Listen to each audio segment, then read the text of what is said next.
Бизнис секторот од Прилеп бара итно автопатско поврзување на Пелагонија со Скопје.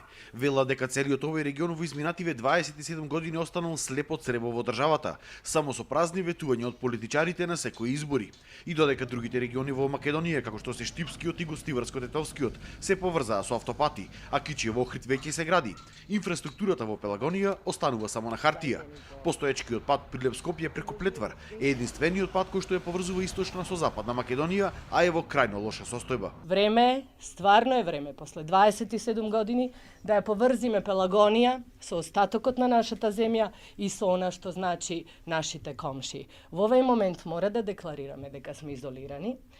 Многу човекови животи се изгубени, а за мене не постои вредност, никаква економска вредност, ни еден човеков живот и мора да се фокусираме малце да ја вратиме Пелагонија однаму каде што беше. Деновиве бевме во можност да слушнеме по кој знае кој пат дека и ВМРО ДПМНЕ и СДСМ ветуваат автопатско поврзување на Битола и Прилеп со Скопје. Се работи за определба која што останува на државата во делот на автопатските решенија, би ја нарекол скоро единствена од ваков обем. Се работи за проект некаде вреден околу над 600 милиони евра. Ке изградиме автопат по кој од Скопје до Битола ке се патува за час и половина. Ова значи нова патна артерија, нов коридор, односно ново автопатско поврзување од Велес, Чашка, Прилеп, па се до Битола, кој е од стратешко значење за пелагонискиот крај и 1 милион граѓани.